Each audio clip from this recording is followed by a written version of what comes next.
Good afternoon to you, ladies. Today we're going to discuss how to write chapter 1, 2, and 3. And I hope you went through your Moodle and downloaded the guidelines from UMP on how you will write chapter 1, 2, and 3. I hope it is with you. The contents of chapter 1, you can see it on page 16 of the manual. You can see it in the Moodle. It says Undergraduate Final Year Project Guidelines fskkp.pdf. So you will see it in your Moodle. Okay, so let's begin first with chapter 1. So chapter 1, you have to write it as it is, okay, with capital CHAPTER 1, and then you have to write introduction. So you have to copy as it is. So if you're going to go with Microsoft Word, then you have to do it the same as it was written here. It should be chapter 1. Okay? So you have to remember in UMP, the format of the writing should be this. Should be having double space, 2.0. Okay, you have to go here on top, go here, home, you go to home, and then go to this, you will see this one, and then it says 2.0. So you have to write your document with double space, because sometimes if you have mistakes, your supervisors will write comments on the top or in between the spaces.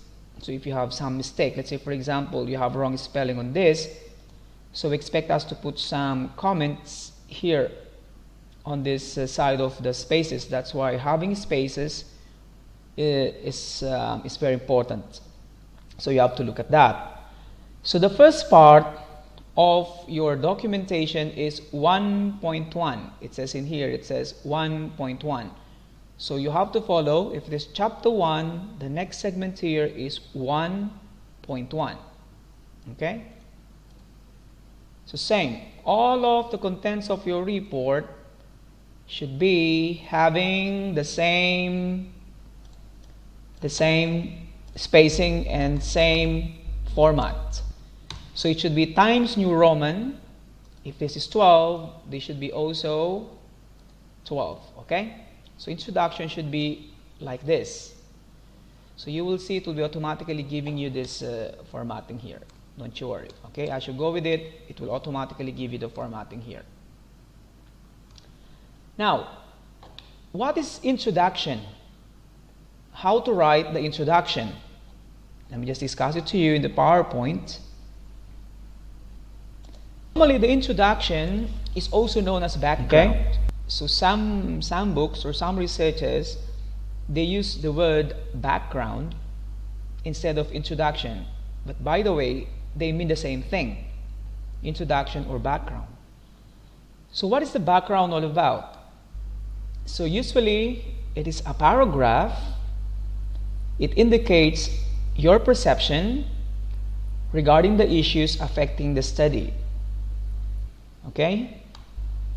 And the introduction or the background, it gives you, or I mean you give the reader the introduction about your study.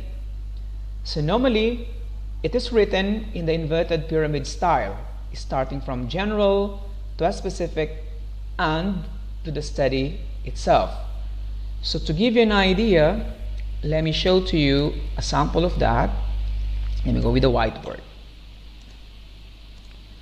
Okay, so it says in here, the introduction part, the introduction should be written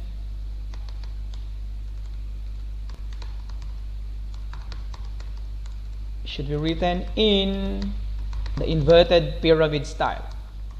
Okay, I will demonstrate to you what's the meaning of that. So make note of this, the introduction. Let me just delete this.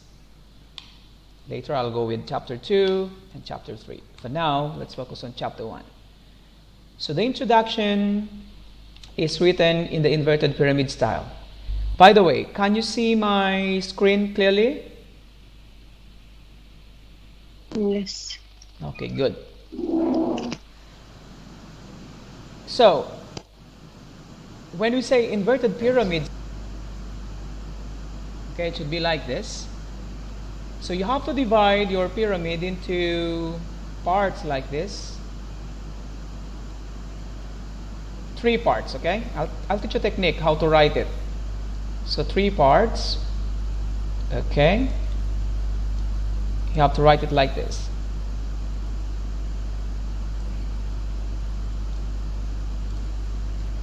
Ready? So the first part here,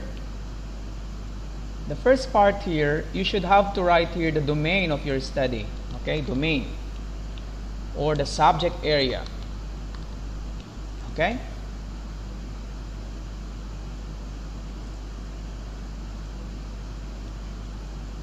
And on this part of your portion of the introduction, you have to discuss the problems, the current problem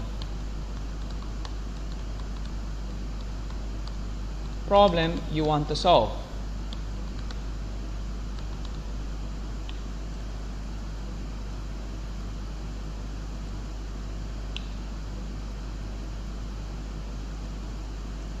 Okay? And in this bottom part, you should talk about your project. It's clear here? Let's take, for example, one project. Can you please tell me one project from the group? Who's here in the conference? Let me call on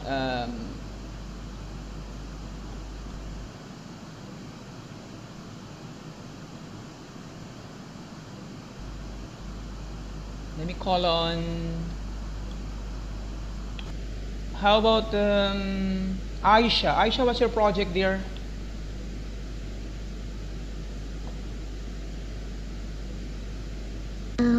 Web-based technical help desk for Muscat College.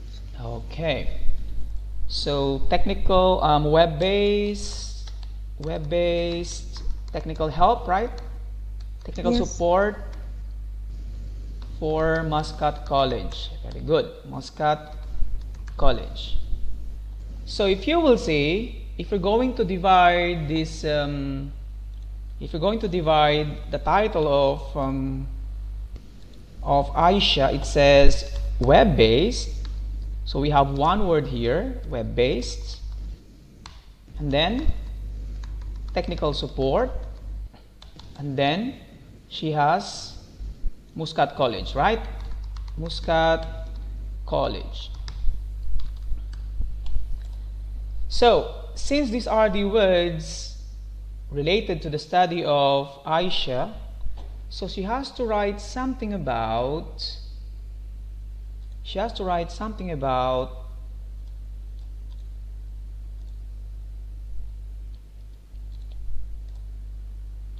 to discuss something about the role of internet and web, okay, in the lives of people, especially for office people, okay? Is it clear, Aisha? So you have to Yes, write doctor. it on this first part, okay? Okay? And also, Aisha should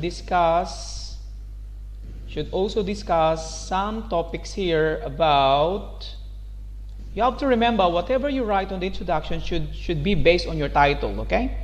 And then you have to discuss the importance of technical support, okay? You can discuss also what is technical support, okay? What is technical support? and the importance of technical support. So this should be the contents of your first part of your paragraph. So you have to remember these are paragraphs, okay? This first part of the paragraph here should talk in general, okay? This should be in general, and then you go with the specifics and your project here.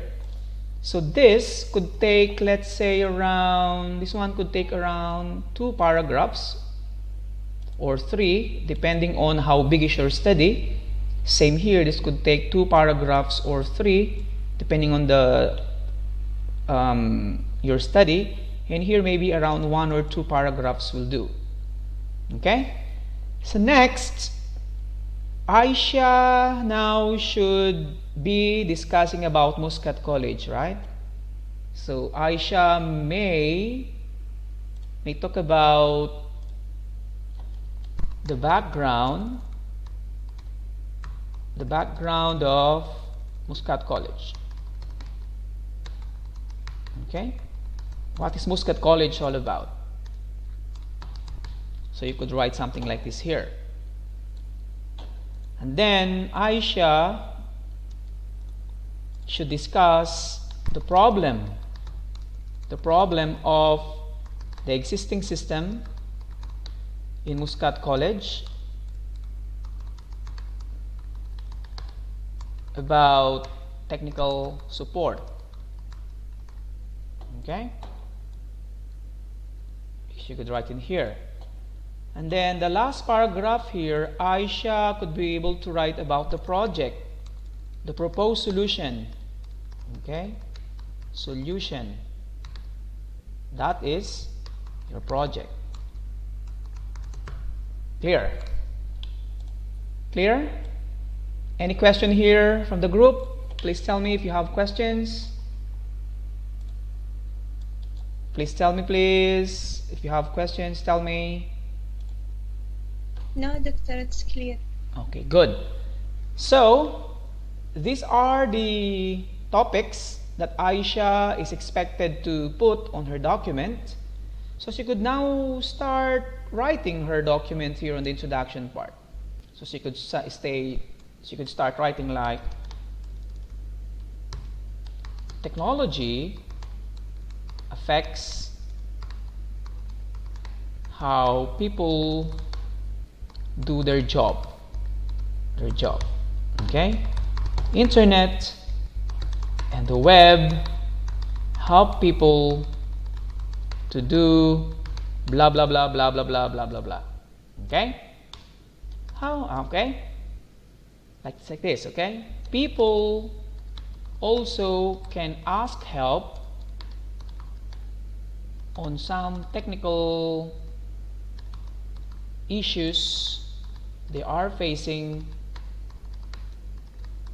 in their daily lives, in their daily office activities. You can do like this, okay? I'm not limiting you on what to write here. I'm only giving you the idea of what to write, okay?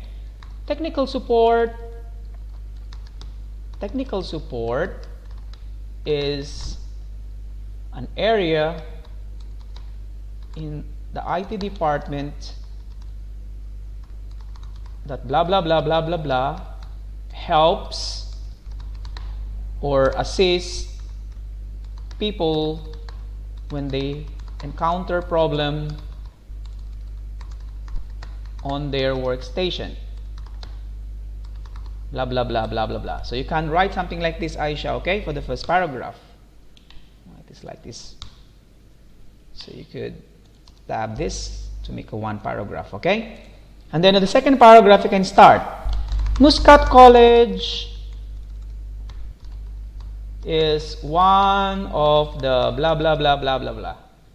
So when you write the background about the place where you want to do the project, so you have to tell, okay? Normally you have to answer this question. What is the company? Okay? How many people they have? What are the problems they are encountering? Okay? So in this case, since Aisha's project is about technical support. So Aisha should focus on what are the problems Muscat College is facing on technical support. So Aisha may say something like, currently, when students or staff,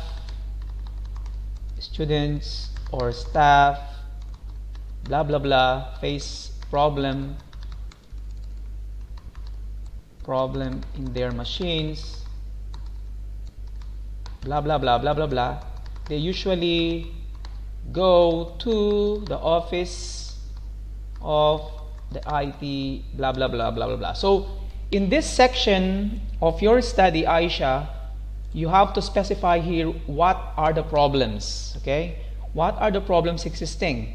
Meaning, if there are problems existing, then you have to propose a solution, right?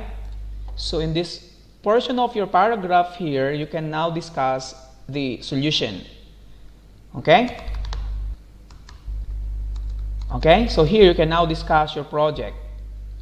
This study aims to address the problems faced by Muscat College by designing blah blah blah blah blah blah for blah blah blah blah blah blah that will speed up, okay, something like that. So this would be your introduction. Clear? Is any question here on how we write the introduction? Can I ask somebody from the group to tell me? No, doctor. No, doctor. Everything. All is clear. So you know now how to write your introduction? Yes, Mr. Yes. Okay, good. That's very good. So you just have to remember 3 things, okay? Only 3 things you have to remember when you write your introduction. What is the domain, meaning the subject area? If it is about, let's say for example, NUF, what is your project? Wait, Mr. Please ready your projects, okay? Ready your titles so that we could map them with the writing of the introduction. Staff monitor CAS for Muscat College using RFID system, okay. Good. So NUF's project is about RFID system and staff monitoring, right? Yeah. So NUF, you have to discuss on the first part here about monitoring, staff monitoring, and RFID. You could talk about IoT here in general, because the domain or the subject area of your study is about IoT, RFID, and staff monitoring, right? Correct? So you have to make note of that. So the middle portion of your study here should talk about the problems of monitoring in Muscat College. What's the problem in the monitoring, and what's the current system they are using? So you can discuss it in here. And then your project here, your title, you could introduce it here on the bottom part of the screen, your title itself. How about Ilham? What's your project?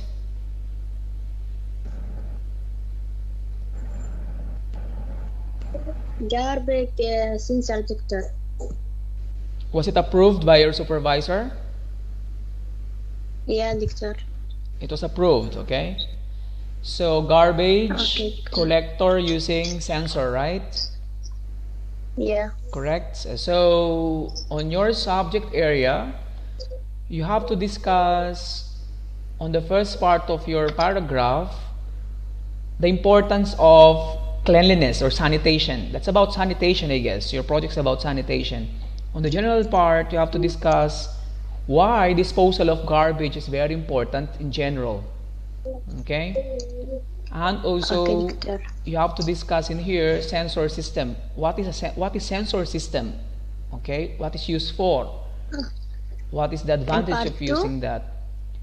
And in the middle here, you will discuss what are the current problems in Oman about garbage collection. Okay? Okay. Okay, doctor. And then in the middle, in the last part, which is your project, you have to discuss your proposed solution and mention your project. Clear? Clear, doctor. Okay, good. So I will now move to the next part of your document, which is the scope and the problem statement, I guess, and the objective. Okay, I'll go with that one. I'll just go with new whiteboard.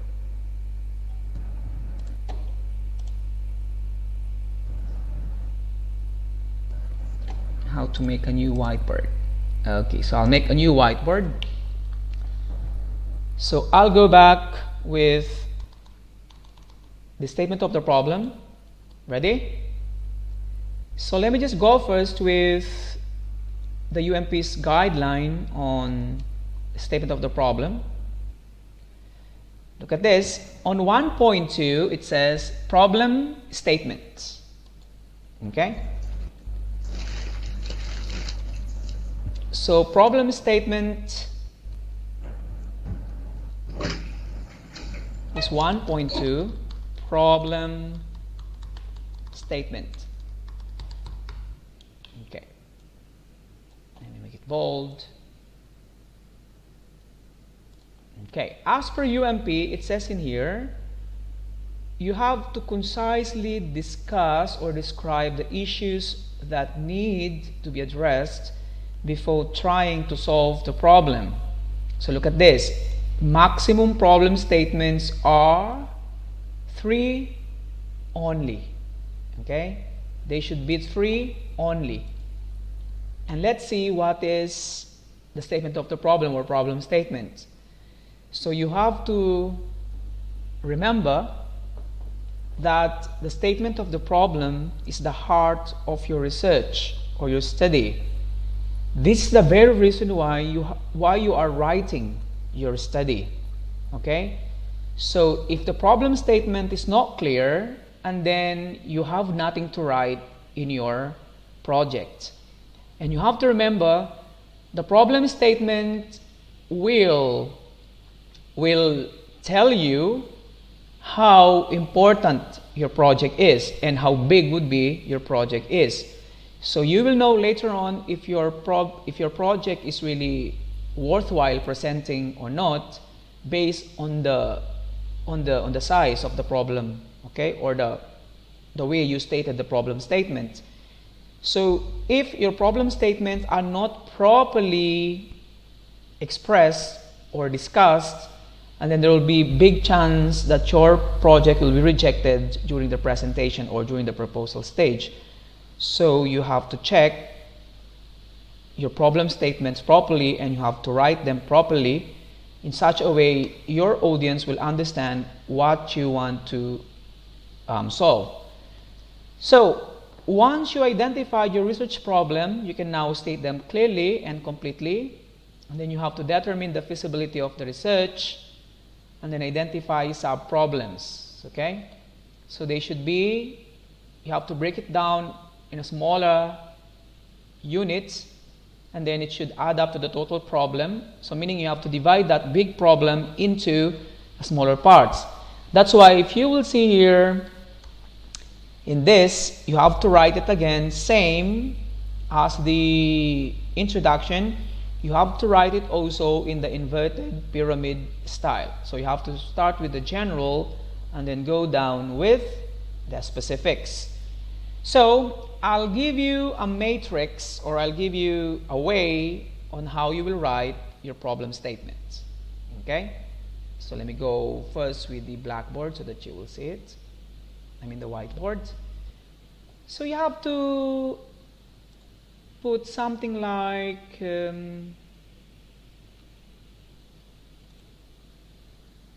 so you have to focus on these questions when you identify your problem. Okay?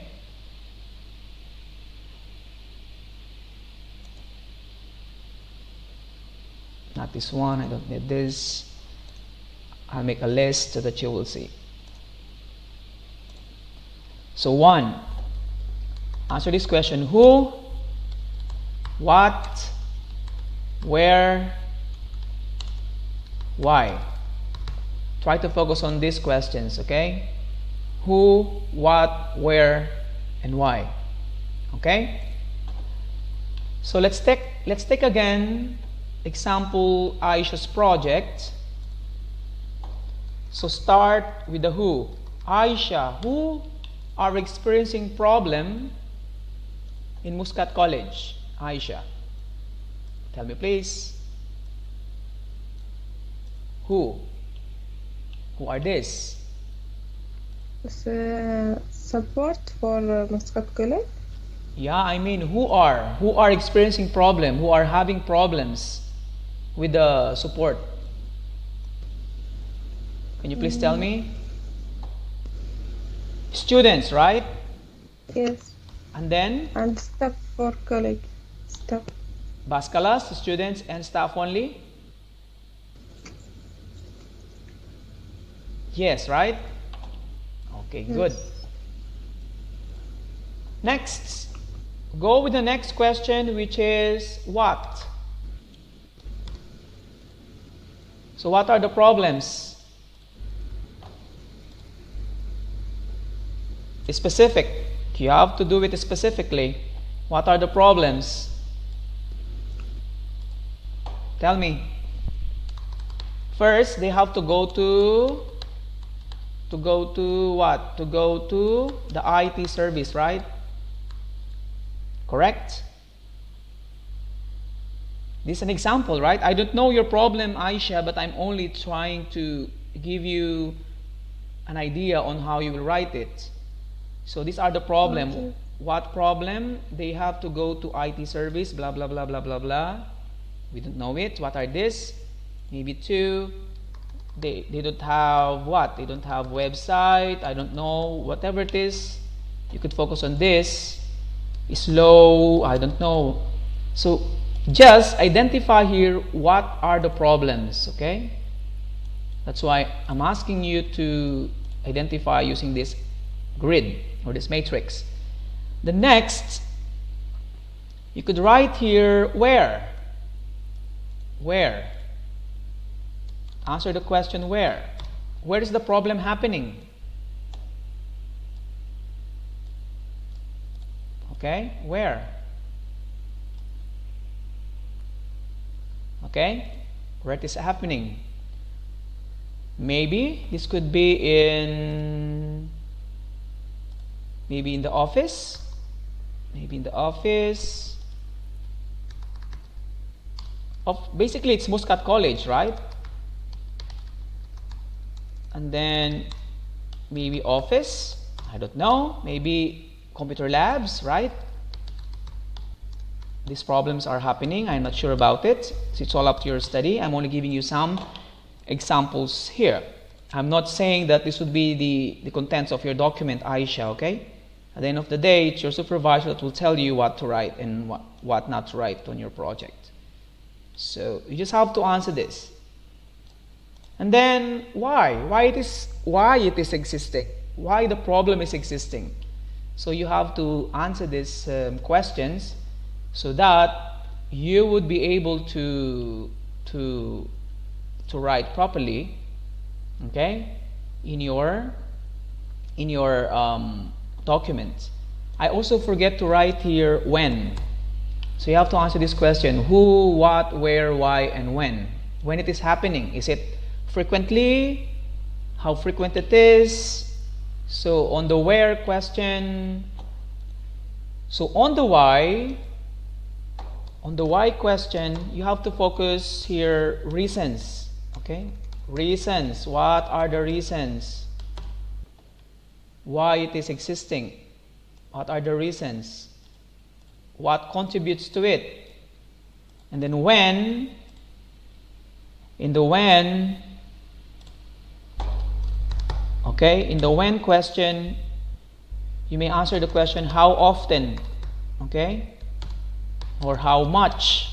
I mean, how often, how frequent this problem is occurring. Is it every day? Is it monthly?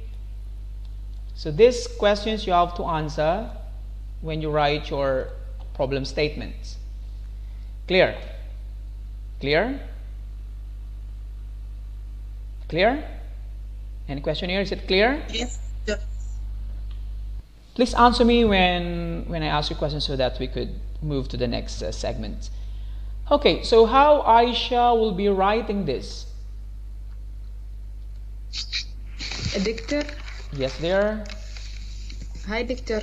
Yes, dear. Who's speaking? Hamida. Oh, okay, Hamida, tell me. This is part using in problem statement. Yeah, this is writing problem statements. This is how you write a problem statement. When you write a problem statement, you have to answer this question: who, what, where, why, and when. Okay? Okay. So this should be answered when you write a problem statement. So you have to write 3 problem statements. So I'll give you a sample here how to write it. Here. So it says it should be written in the inverted pyramid style. Nafs الشيء, it's the same as when you write the introduction. So let me show you how to write it in a sample. Okay? So you could write something like this. Let me just put 1.3 and go in the middle. Okay? So write like this, tab. Okay? So you can write like this. Muscat College, or you can write that recently or currently. You can write something like this, okay? Currently, comma, Muscat College has no existing system in what? In supporting its users on providing technical support. Okay, so you can now start discussing here the real problems specifically. Okay, staff and teachers, I mean students, experience in blah blah blah blah blah blah. I don't know it, but again, whatever you will write here in the problem statement should be based on what you enumerated here, on the who, on the what, and why, and where. Clear? So you should mention all of those things I have written on the what, where, who, where, what, where that you have written earlier. So staff and students experience frequent, okay, frequent, let's say for example frequent technical problems in their office and during lab, blah blah blah. So basically what you will write here should be the problems. Okay, so you have to write, you just have to answer this. So the first part of the paragraph I discuss it about Muscat College, right? And then I made mention of the students and the staff. I made mention also about office and computer labs. Now I want you to specifically state, okay, this what here you should focus on. This should be about problems. Okay, it should be about problems, but take note, this should be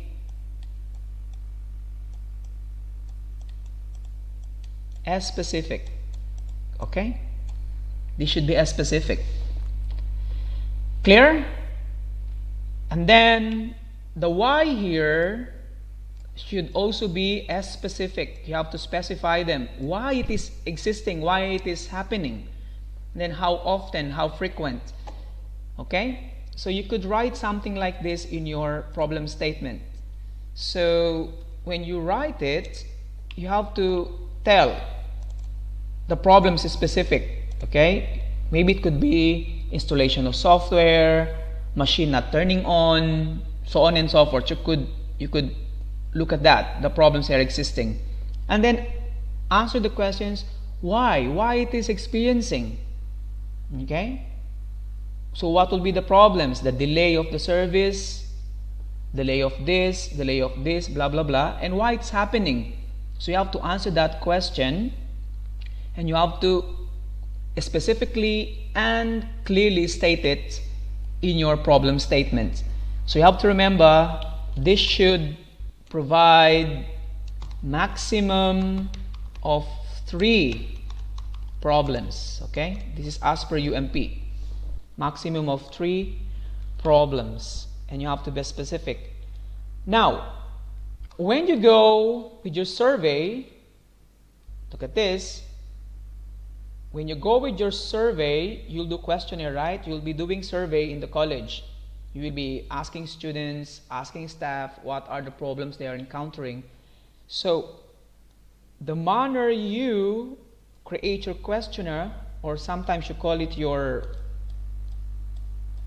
in a form of survey, you have to tie this, meaning you have to match this questionnaire in your problem statement. So all your questions to be asked, okay, all the questions to be asked during survey or interview, okay, should focus on your problem statements. Okay, also in chapter 4 and chapter 5, okay, your problem statement should be addressed in chapter 4 and 5. Is it clear? Is it clear? Yes, Doctor. Yes, Okay. doctor. Okay, thank you so much. So you have to remember, you only have to write 3 maximum problems for the problem statements. Okay, so please make note. You just have to answer the question. Okay, you have to answer this question: who, what, where, why, when. Okay, so in here I gave you the guide on how you will write them. Clear? So let me export it as a picture so that I could send it to you later. This is writing problem statement.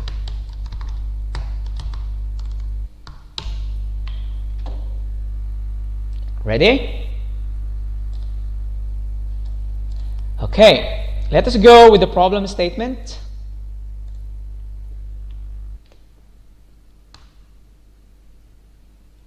Let me go first with UMP standards.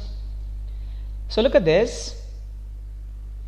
Under 1.3 of your document, the problem statement, the objective, these are specific actions that are intended to be achieved, which is associated with the goal of the project. It should be written in a list form of 1, 2, and 3. And the objective should use active statements. Okay, active statements.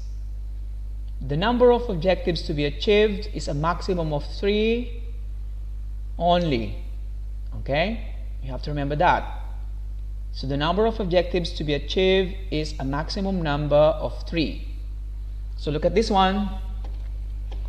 Look at this. The goal or the objective should be written in the active statement. Okay? What is an active statement? How do you write an active statement? I'll just give you a background on how you write. Okay? Because sometimes you might commit mistakes on this.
So I have two statements here. Can you see them? Can you see the two statements? Can you see the two statements, ladies? Yes, doctor, yes.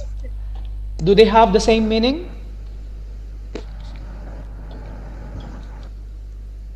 Do they have the same meaning?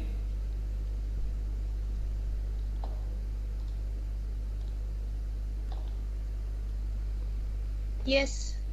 They have the same meaning, right? Were they written in the same way?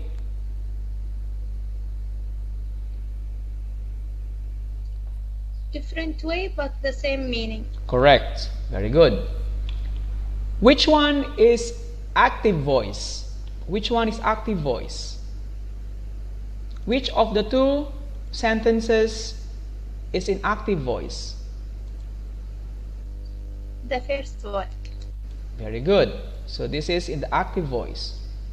Why did you say this in active voice?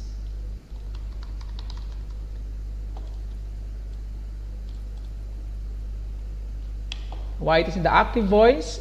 Anybody? Yeah, you're correct. This is in active voice. But my question is, how did you say it's in active voice? Then the counterpart of active voice is passive voice. Tell me, why did you say this is active voice?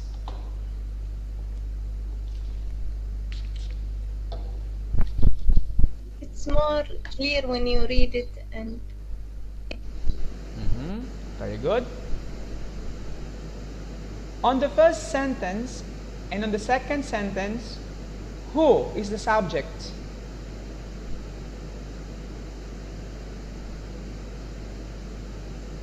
Who is the subject?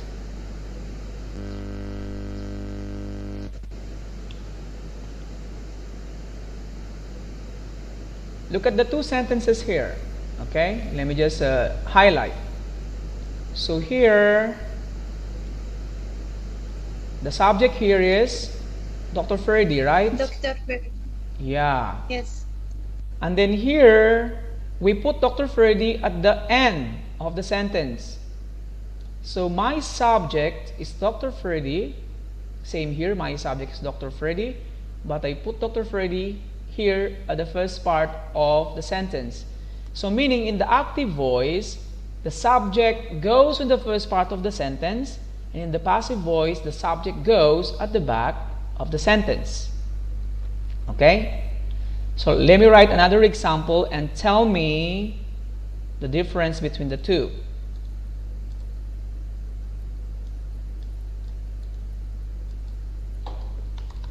This study, this project will develop a web-based technical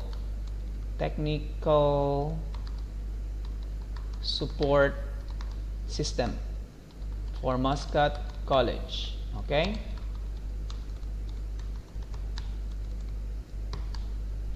Okay? Then I'll give you another sentence. A web-based technical support system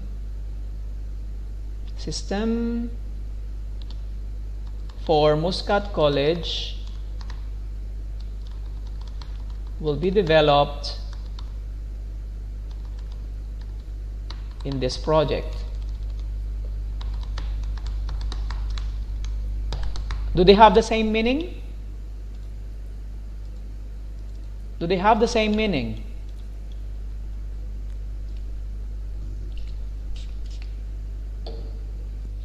Yes.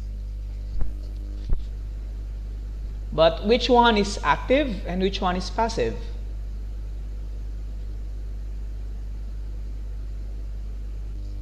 The first one, because say that this project like Yeah, very good.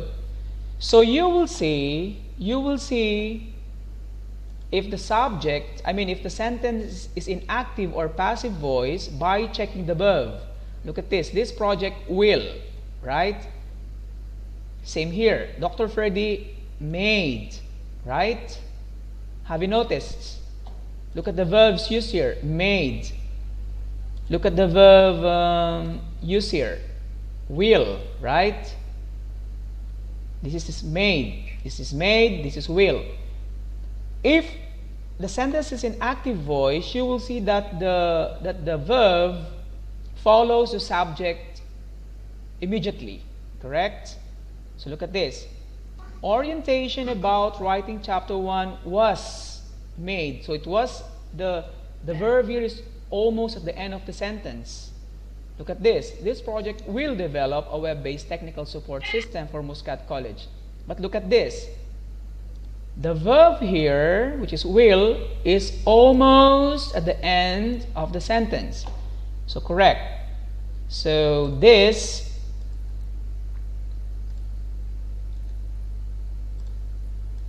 one is active voice, and this one is passive voice. Okay?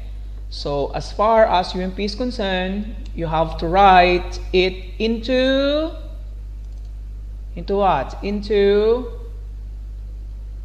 an active statement or active voice. Clear? So sometimes it happens in your project. Okay? It happens in your project. Sometimes problem 1 that you stated in the statement of the problem might give you many objectives. Clear? Sometimes for you to be able to solve problem 1 in your project, you need, let's say for example, objective 1, right? So you need objective 1, and then you have objective 2, and you have objective 3.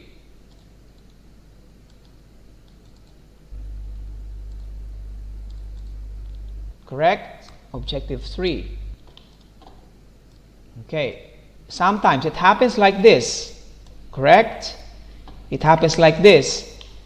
Meaning, for you to be able to solve problem 1, you have to go with objective 1, objective 2, objective 3, correct? It happens actually. But sometimes you will have the second problem might take only one objective for you to solve it. Okay? Sometimes it happens like that. So one problem might take only one objective, which is objective 4. Clear? And sometimes, let me just edit this. This is problem 2, right? And sometimes your problem 3 will take 2. Sometimes it happens like this. Okay? When you work with your project, you will experience that sometimes different problem statements might lead you to multiple objectives for you to be able to solve it, or sub-objectives as we call them. So what you can do, let me just write it first here. So you will have your objective 5, and then you will have your objective 6. Now, how many objectives you will have? Tell me please. With my 3 problem statements, how many objectives now I will have? 6. 6, right? Because I have 3 problems, and problem 1 took 3. Maybe problem 1 is very complicated, or the problem is very huge. That's why for me to be able to solve problem 1, I might have 3 objectives for me to be able to solve problem 1. And there is some situation, one problem in your problem statement, okay? might take only one objective to solve it, and sometimes there is one problem statement that could take two objectives. It depends upon your project, on the size of your project. The domain of your study. You might have several objectives. So in this example, you have 6 objectives. So the question now is how you will write it, because as per UMP, how many objectives we need? How many objectives we need? 3. Maximum of 3, right? It says in here maximum number of 3. So UMP is only allowing you to have maximum number of 3 objectives. Same for problem statement. Okay, for problem statement here, there should also be maximum of 3. So what we will do? What we will do then? This is a problem, right? Because as per UMP, only maximum of 3. What we will do? So what you can do is, you can combine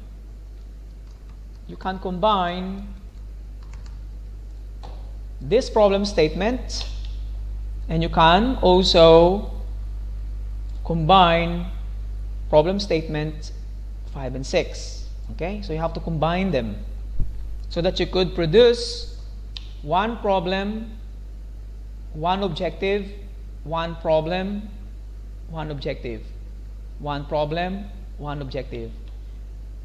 Okay, لو في واحد مشكل, there should be also واحد objective. Okay, so 1 is to 1. So you have to combine them in such a way you could have problem 1 and problem 2. So how do we write the objectives? How do we write the objectives? So please make note, your objective should be able to answer your problem statement here. Okay? You have to remember, your objective should be the solution to the problem statement. Clear?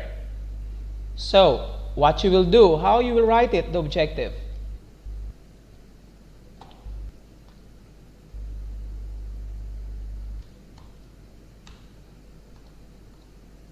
So let me give you a sample of this in your Microsoft Word.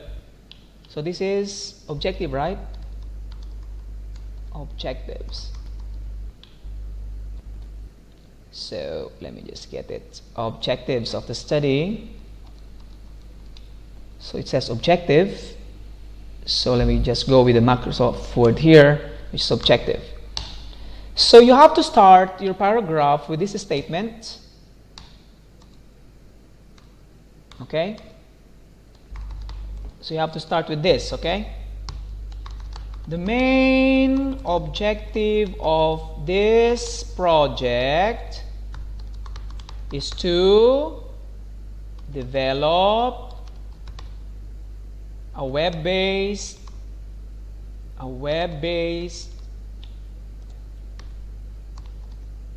technical support system. I don't know what's the name of that one, for Muscat College students and staff, period. So what have you noticed with the first paragraph of the objective? Anybody from the group? What is the first paragraph talks about in the objective? This is your title, right? Aisha, correct? This is your title, correct? Yes, doctor. The main objective of this project is to develop a web-based technical support system for Muscat College students and staff. After this, you have to go with the next paragraph. You have to write like this. Specifically, the project, okay, the project wants to, or the project will because this is a proposal, right? So you have to write it in a future tense, active future tense, because this is a proposal. Okay. When you go with the next semester, I'll discuss to you how to change the document to when you finalize it for the final presentation. Okay, but for now, everything should be written in the future tense. It is future tense because it's a proposal. It's not yet approved. It's a proposal yet. That's why everything should be in the future tense. So you have to write like this. Specifically, the project will or aims to, like this, and then you have to write 1, 2. So you don't have to do this. You can go here in this portion of your screen, select this one. Okay. Specifically, the project aims to 1, and then 2. This is 1. Insert. Sorry. Control Z. Let's go with 1. Let's say 2. Whatever you want to do here. Second, 2. Want to do here. Next, 2. Whatever you want to do here. Okay. So I don't know what you will do here in order for you to address the problems you stated here in the problem statements. So it's all up to you to phrase this. But then again, bear in mind, as per UMP, you are only allowed to provide maximum of 3 problem statements. That is why if you have plenty of objectives, if you have plenty of objectives to address one specific problem, better to combine them into single objective. Okay? Is that clear? Is that clear? Yes, doctor.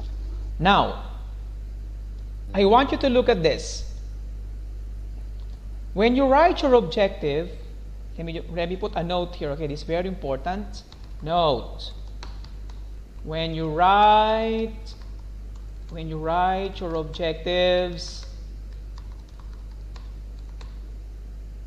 they should be measurable. Okay? Actually, not only measurable, they should be following the SMARTER principle. Okay? SMARTER principle. Let me just write them here. SMARTER principle. What's the meaning of SMARTER principle? Let me just show to you what's the meaning of this one. SMARTER principle means S stands for simple. Your objective should be simple. Okay? Because if your objective is not simple, you will not be able to achieve it. Okay? Meaning this means you can achieve it. Next, M, meaning manageable. Your objective should be what? Question here is, can you finish it? So that's the meaning of manageable. Okay?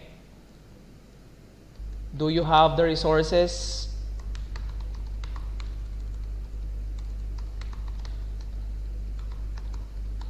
Or knowledge? How about learning time? Let's say, for example, you'll be using this and that. How about the learning time?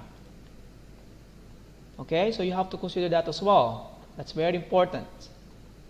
Next, the next principle, which is A, attainable. Attainable. Attainable. Can we do it actually? Next, R, is the solution realistic? Is it realistic? Is it really applicable? Okay. Is it practical? So I'll try to answer these questions when you write your objectives. T. Is it timely? Is it timely?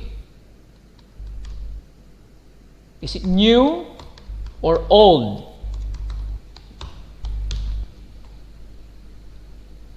Next, smart. E. Is it economical? When it's economical, how about money? Is it expensive? Try to look at this, okay? Okay, how about time? So you have to look at that also. Next, R. The last one is rewarding. Meaning, at the end of the project,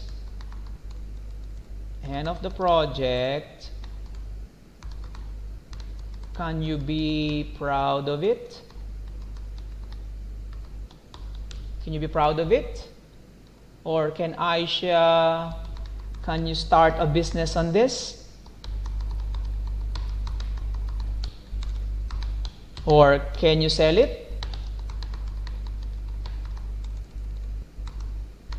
So these are the things you have to consider when you write your objectives, okay? They should be simple, manageable, attainable, realistic, timely, economical, and rewarding. So you have to consider this note as you go with your objectives, okay? Take note. When you go with chapter 4, in chapter 4, which is next semester, okay, there is this one area which says testing, okay? This one area, it says testing. This is in chapter 4. You have to remember, in chapter 4, you're going to tests. You're going to tests if you were able to achieve your objectives here. Okay, in chapter 4, you're going to test if you were able to achieve your objectives in chapter 1. Okay, so meaning in relation to this, I want to make note that your objectives should be measurable or testable. Okay, objectives should be measurable or testable. Meaning, when you go with chapter 4, your objectives should be measurable and testable, okay? They should be measurable. This is very important. Objectives should be measurable and testable. I'll give you one example. Then tell me if you can test it, okay? I'll give you one sample here.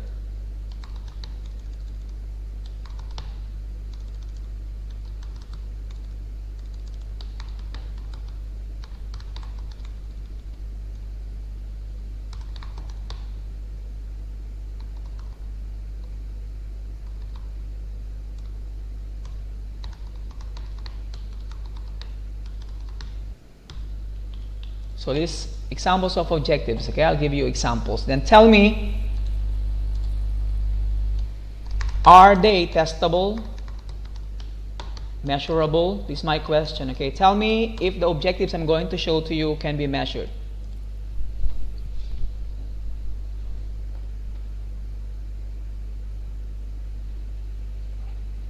Anybody? This objective here, it says to improve the sanitation or health of Omani people. Can we test it? Can we measure it?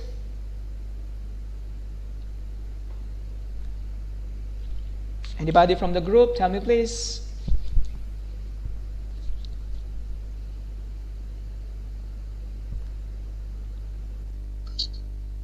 can't test it.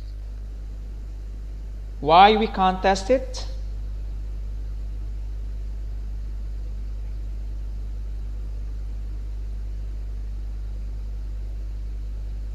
Anybody? Why we can't test it? Because all Omani people. Very good.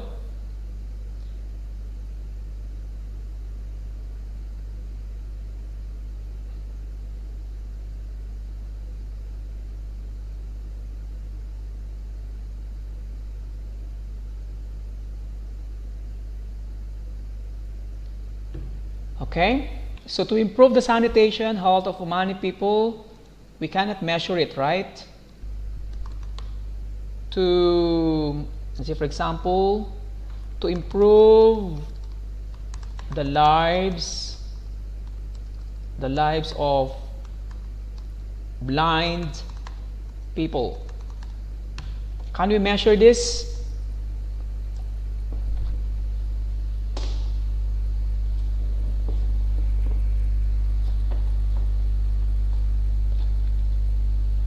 Can we measure this one? Anybody please tell me, can we measure this one?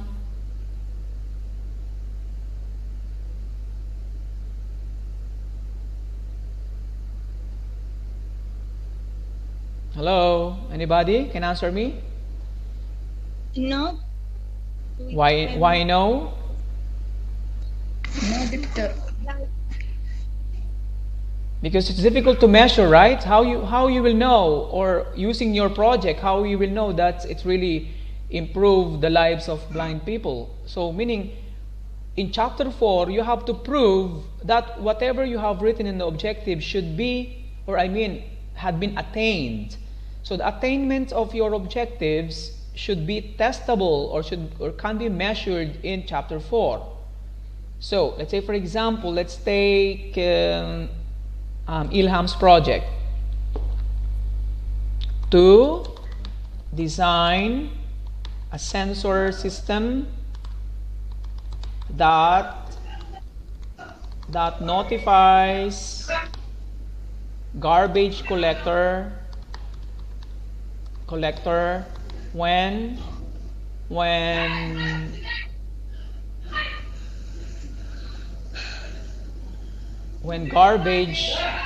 garbage bins are full. Can we measure this?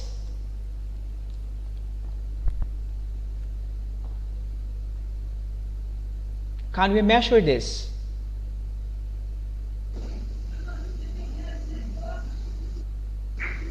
Yes, we can. Yes, we can measure this. Why? Let me just show you some part of this word. To design, right? So we're going to design, meaning if there's a design, it means the objective was successful, right? If there's a design. If there is no design, and then you did not achieve the objective. Next, notifies garbage collector. Meaning, if your system is capable on notifying or sending SMS or whatever means, and then it means that your objective was achieved, right?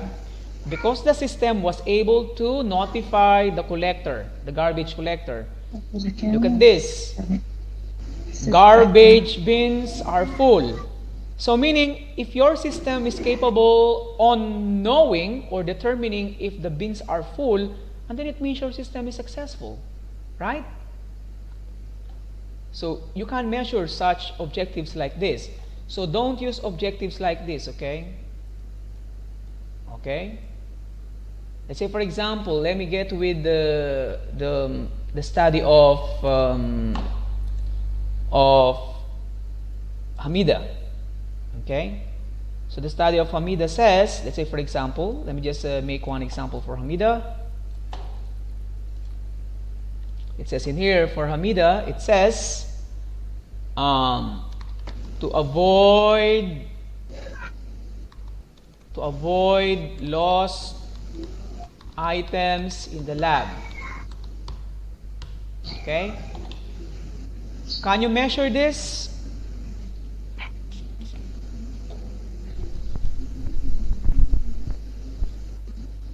Can you measure this? Yes, we can.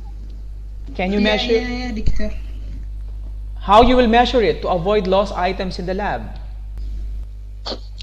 It's difficult to test it, but maybe. Maybe, right? Maybe, right? Because the problem here is that, look at this, avoid lost items. Because this one is not an specific objective. Okay. So this objective is actually general. It's too general. It's a general statement actually. Okay? That's why we can't measure this. So for you to be able to measure this, you have to make sub-objective on the avoid. Right? So how you will write objective for this? Let's say for example, to install an RFID system or RFID to monitor people entering the lab, right? So this could be solved by having this one objective maybe, or you could also put some objective in here to, let's say for example,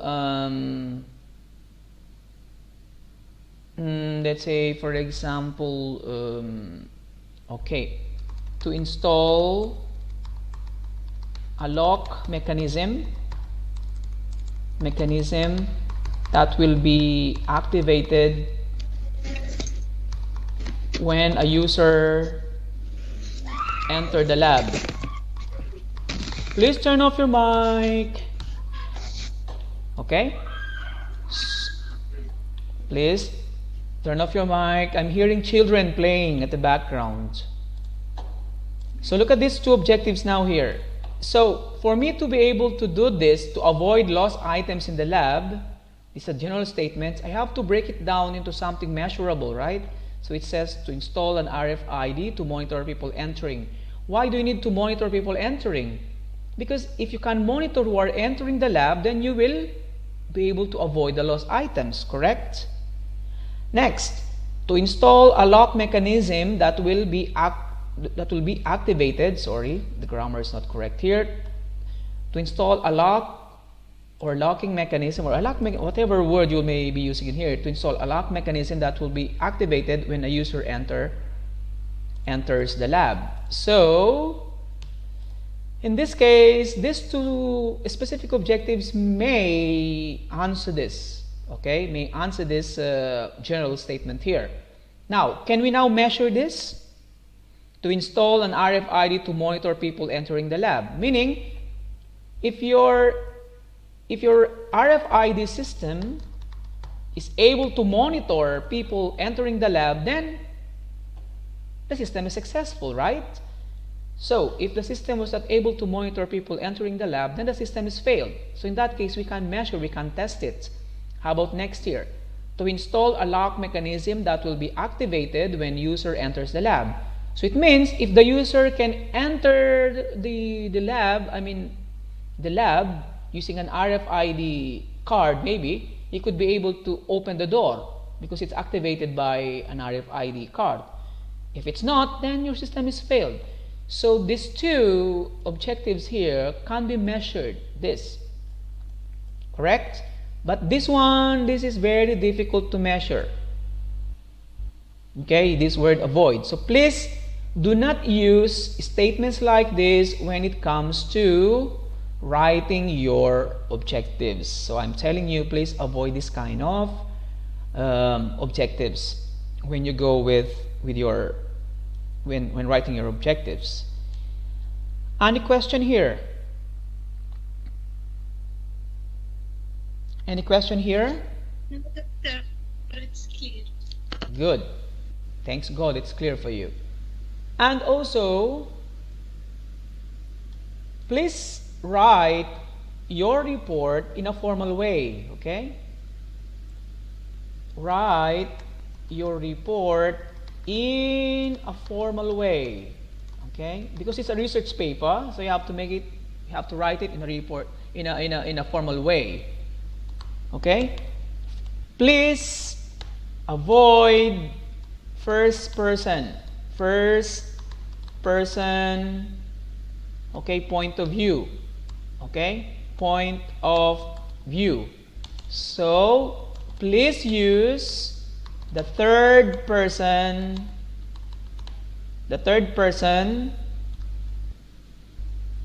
point of view, okay? Okay? So, let me just highlight these two here so that you will see the difference. Please avoid first person point of view, and you have to use the third person point of view. I will write here one sample and tell me which is the first person point of view and which is the third person point of view. Example. In my project, I will develop a sensor-based garbage collection system. Okay? So, is this statement correct? No, because we don't have we should not write I will my project like this. Very good. Because using I, okay, using I, okay, will be in the first person point of view. I'm the first person, I, right? So if you wrote sentence in the first person point of view, then your report will not be in the formal way. So please avoid this, okay? So in this one, then the keyword that you have to check when you are writing with the first person point of view. So normally you will see words like this: I, me, we, our, my, we, our. What's the other one? I, me, my, we, our. So these statements, you should not use them when you write your project, okay, your thesis. Do not use this. These are not advisable.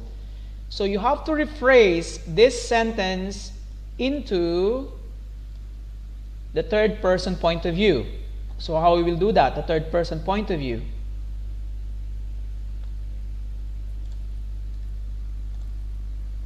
So instead of saying, you could write something like this.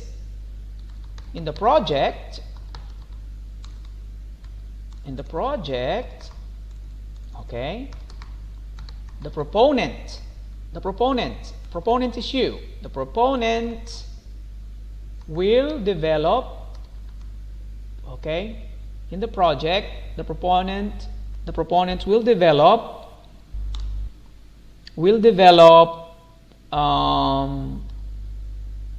this is a sensor based, not an, okay? Sorry for the grammar error. I will develop a sensor based garbage collection system. So the project will develop, the proponent will develop a sensor based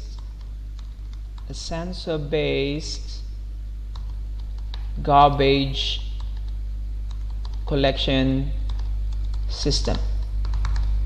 Okay, so this is how you will do it. Clear?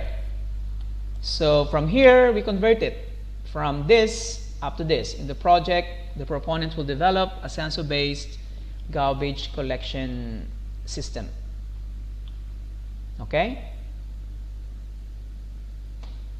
So, or you can paraphrase this on another way if you want. You can also do this in the project, okay, comma, a sensor based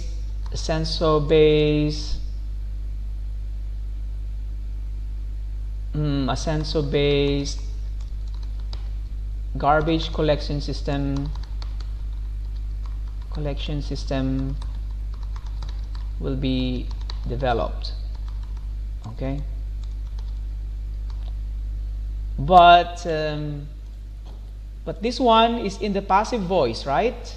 Have you noticed? This one is in the passive voice. Although this is possible, but we, as much as we can, we avoid the passive voice on formal writing. So maybe this one could be paraphrased in a way like this. In the project, or the project, you can do like this. The project will develop like this, okay? Will develop a sensor base like this. So you could do something like this. So either of these two ways will give you the same results of expressing what you want to do in the project. Okay? So this is how you will do it on the objective part. Is everything clear? Is everything clear? Yes, doctor. Sure? Good.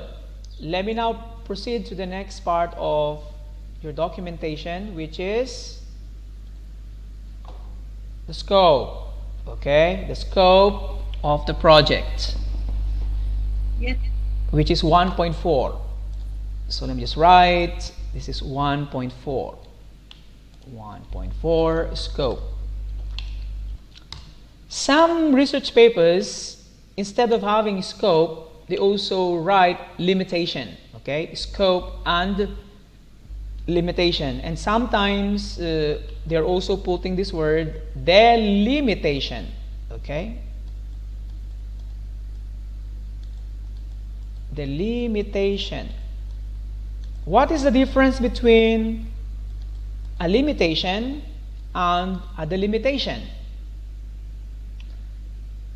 Delimitation means the researcher or the proponent intended not to include, okay, intended not to include some portion of the study, okay, meaning this could be added, okay, this could be added in the project, but you as the proponent or the researcher, you opted not to include this in your project. Clear? That's why we call it a delimitation. When we say limitation, this is really, okay, these are components which are obviously not part of your study. But for delimitation, they should be included in your study, but you opted not to include them for some reasons. Okay, it could be because you will be violating the smarter principle. That's why you will be removing this in your study.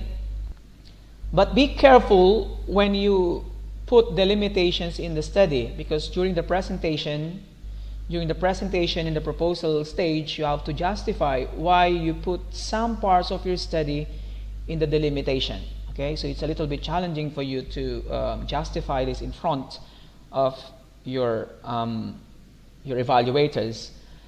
Now, what is the scope and limitation? So the scope, this section explains the nature, the coverage, and the time frame of the study. Nature, coverage, and time frame of the study. So it presents in brief the subject area, look at this, the place, the time period, or whatever relevant to your project. It also discusses the variables included in the study and the exclusion, meaning the one you will not include in the study, and also it indicates the extent of capability of results, okay, arising from the sampling population. This is for quantitative and qualitative research. Okay. Excuse me. But for your project, you will be focusing on the testing results. Okay. As far as the UMP is concerned, So this section will discuss the boundary of the project and the uses. Okay? So discusses the boundary of the project and the uses. So the scope should be written in this form, like the objectives, right? So the scope priority should be considered according to the objectives. So check, go back to your objectives and check it out. Let's say, for example, we have an example here.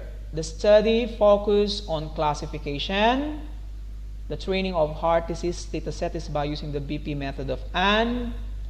The data set used in this research is StatLog heart data set, so on and so forth.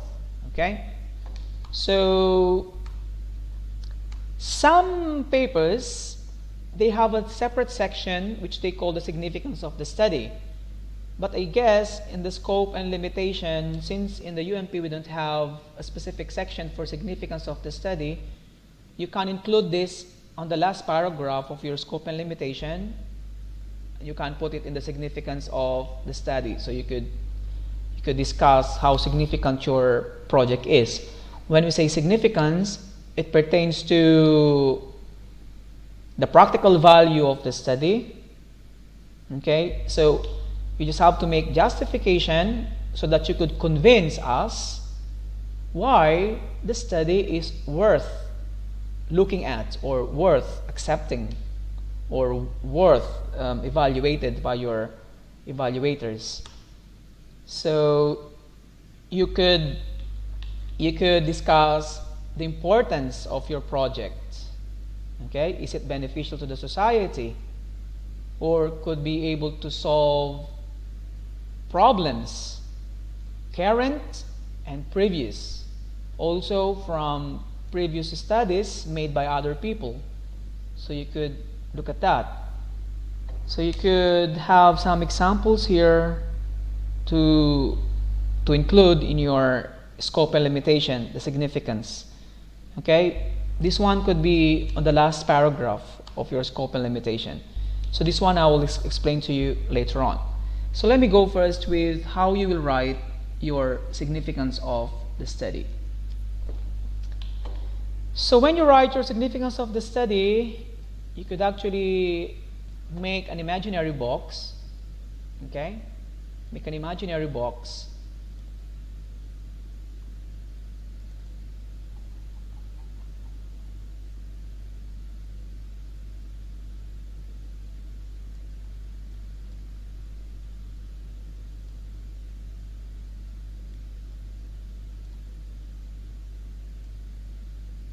Make an imaginary box like this.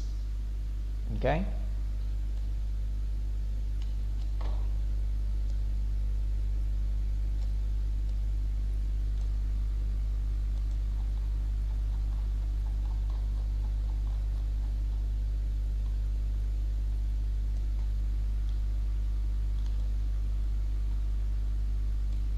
Sorry, I might be taking time for this.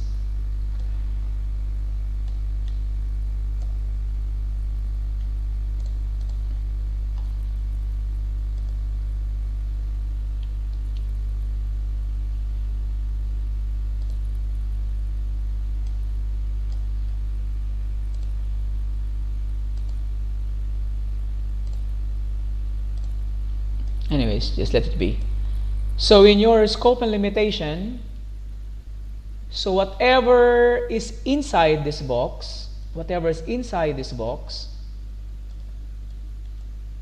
okay, if it is inside, you call them scope. Okay. Whichever is outside, this one, you call them limitations, or the limitations. You call them limitations or the limitations. Clear? So, you start first. Again, answer this question first. Who? Answer this question. Where? Okay? Where? So for example, in the case of Aisha,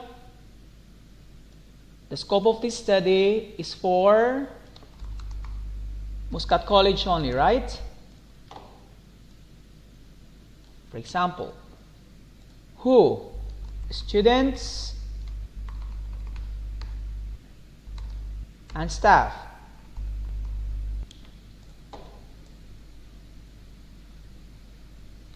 Answer the question. What?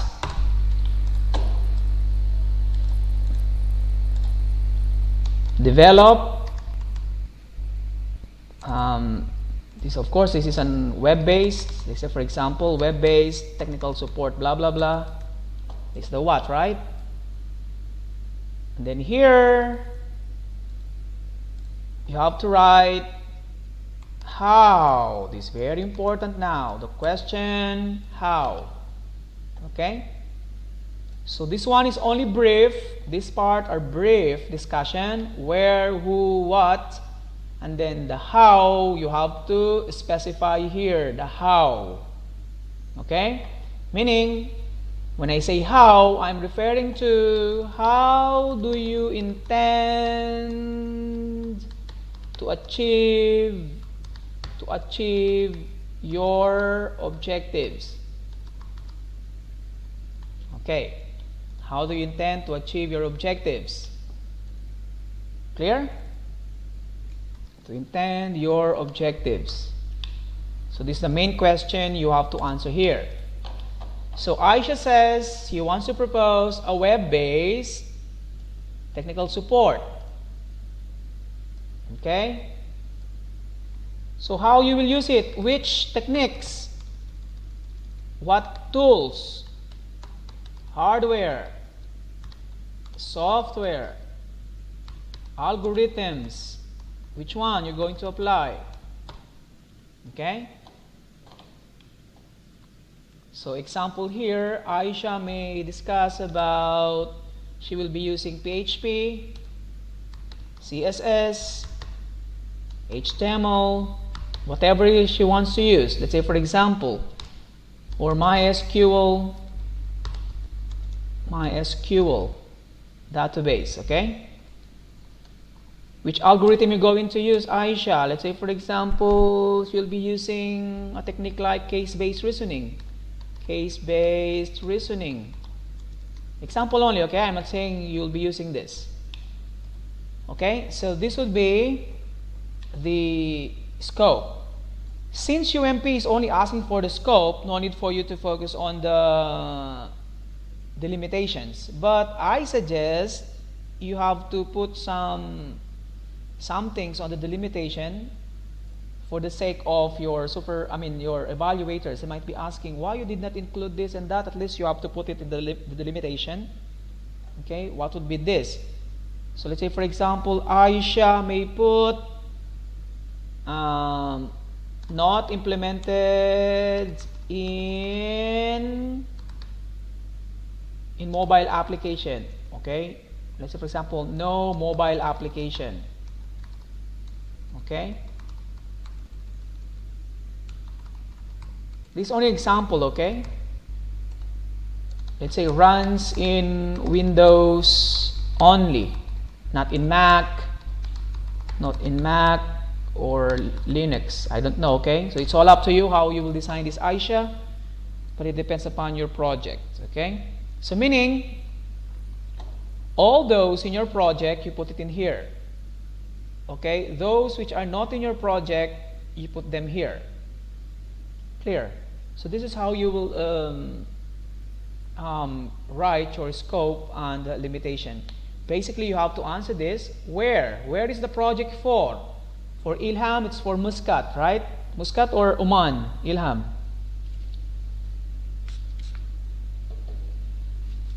Ilham, is it for Muscat or for entire Oman? Tell me, please.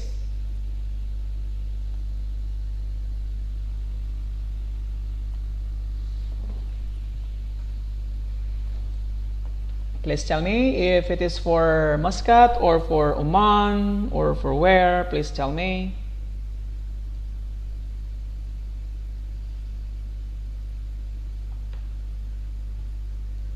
Hello? Are you there? I think they left already. Ilham. She's not connected? She's not connected to us. Okay, so let's say, for example, if Ilham's project can be applied to entire Oman, so she can put on the limitation part, so she could write something like this. Okay? You can say like this: although the project can be applied or can be used in entire Oman, okay, but the study will focus only on Muscat as the model. Okay, or you can write, but the prototype, like this, prototype will focus only on Muscat as the model. Get it? So you can put it in your limitation. Although this is an assumption, you can put it in here. So although the project can be used in entire Oman, okay, but the prototype will focus only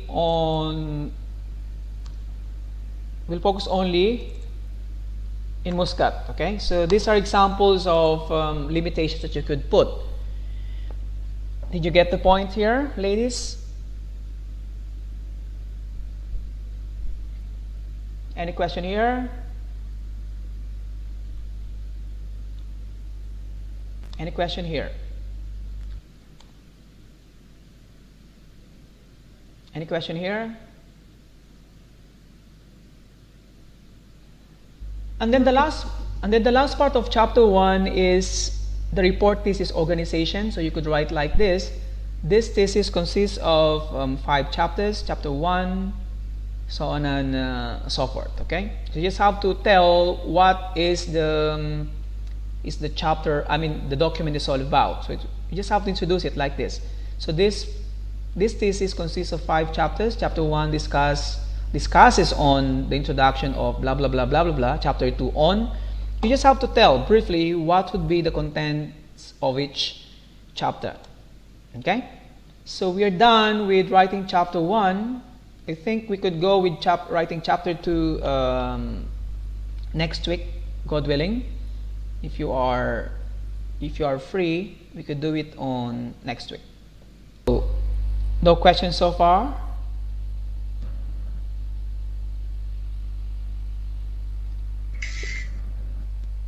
No, Doctor, all things it's clear.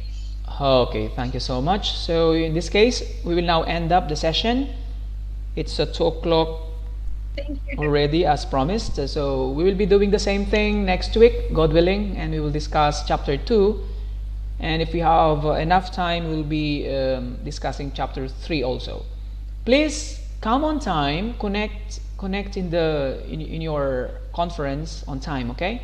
So I will send you a message normally 5 minutes or 10 minutes before the session. I'll chat you in the group, and also in the WhatsApp group I'll send you a message. So please log in on time. Thank you so much for listening for this afternoon session, and see you next meeting for literature review and writing chapter 3, which is on methodology. Goodbye and have a nice day. Thank you. Thank you so much. If you have questions, please send me WhatsApp, okay? Thank you so much. Thank you so much.